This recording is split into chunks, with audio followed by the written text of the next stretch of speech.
Hi, today is Sunday the 3rd, and Happy New Year to you all. This is the weekly recap and a look into the first week of January. We're starting a new year after a pretty eventful one. 2020 was a roller coaster here, large fall and a crazy recovery. It's hard to make any sense of what's going on. If you watch documentaries, you can see now a new thing called MMT, Modern Monetary Policy or Modern Monetary Theory, saying, well, it's okay, print money, it's all right. Maybe I'm more fashion, more conventional, more orthodox, and I don't really believe this. And I think markets will still react to this huge pile of debt the Western world has gone on to. And there will be more and more tension with China. And this trading technique has now evolved. We see that I look more and more at exogenous factors like, as I said, geopolitics, economics, all sorts of things, and I've turned my trading technique more conservative than it was. Um, some people would rather be more aggressive. I mean, just buy Bitcoin and shoot for the moon. But I'm sticking to my guns. That's a trading approach that I know. 2020 was not a great year. I made about 11.5% on this type of trading. Little more considering more ad hoc trades now and then. Anyway, so let's go back to this Rhino, and this is January on its way out, and I will probably keep it to expiration week, maybe to expiration itself. Basically, some would say, well, this is not a Rhino. Yes, previously, maybe 2018, 19, I turned the Rhino into some form of potential mutation into RTT, and I've started placing recently the entry combos more and more OTM.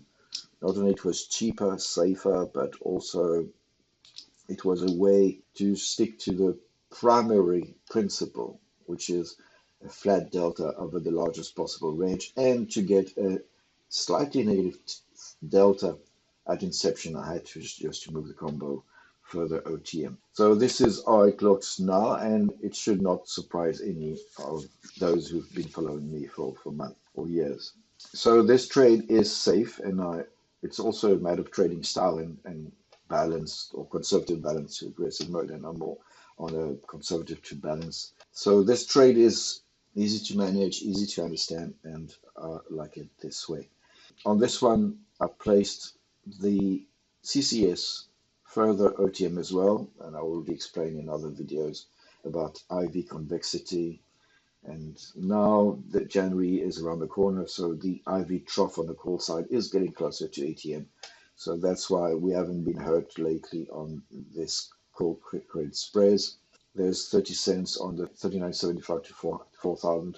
I could even close it and move the risk to 4,000. We can also try and project to maybe, let's say, last week. Yeah, you see, we're not exactly out of the woods if the market shoots up early in the year, but it should be okay.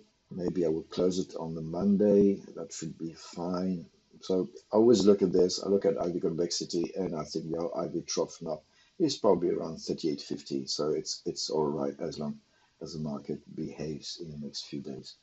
So on this trade, I intend doing nothing. If I'm a little bit worried or concerned about market shooting up, I don't think it will. I think that 37.50 is still a strong resistance area. So I would probably go for a risk reversal, buying back this core credit spread and financing it here. There's not much, but you see we've got still 60 cents here. I can even do that without adding capital to the trade. I always recommend against adding capital to a trade this late in its life. So I would probably go something like this. I get my 30 cents and I would buy back. So something like this. So if you want to be safe, you do something like this. You can even close this little peak here. I mean, it doesn't make any sense. I could go for something like this, and that would actually simplify the trade, which is good if you want to close a trade before expiration. We'll reduce by one strike here, one strike here. I mean, this trade looks easy. It's all right going slightly delta positive near the end of the trade, so okay, why not? But I don't think I will do anything unless the market surprises again. So this trade is on its way out, and I intend doing as little as possible. February still has time to. I've got my upper expression line at 720 up to 40.75. So this trade is fairly safe. These prices are not correct, but delta is. So let's see if the market, if prices are okay. Prices are coming back. On this one, I will probably keep on pulling back this up along here. Maybe add a little bit here to control my delta. I like this delta being flattish. We don't know where the market is. And also, as I've done in recent months, I try and spread out my Vega risk.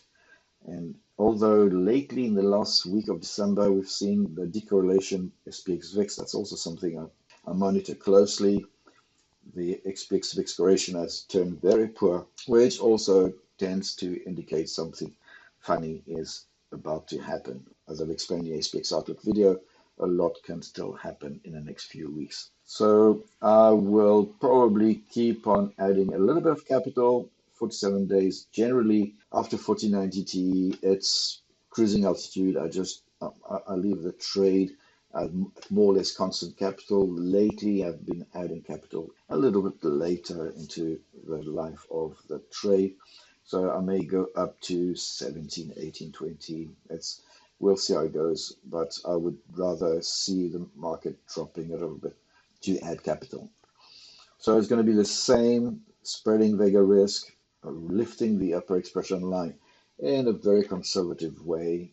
And if the market drops, we do have time to react without any panic. So that should be all right. Lastly, this is the time to enter March. So March will again, most probably, well, I don't have data, so I won't be able to do March, I think.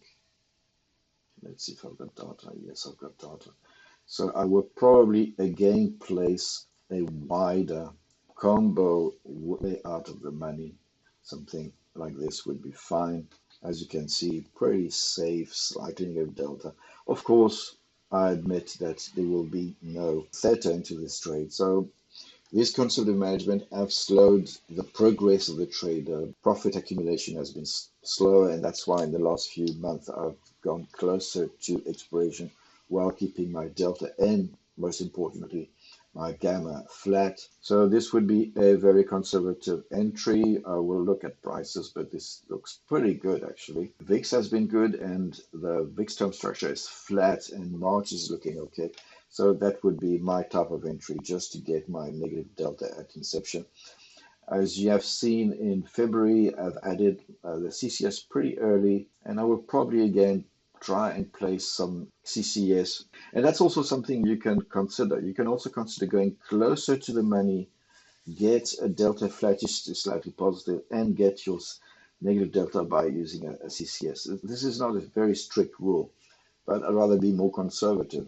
I want this trade to hold without investing into CCS too aggressively at the start, because we don't know. March is far away. There's no trough. There's no IV inversion up around 4,000 or 4,100. So I would rather go safe on the CCS side, and I will probably add a CCS later.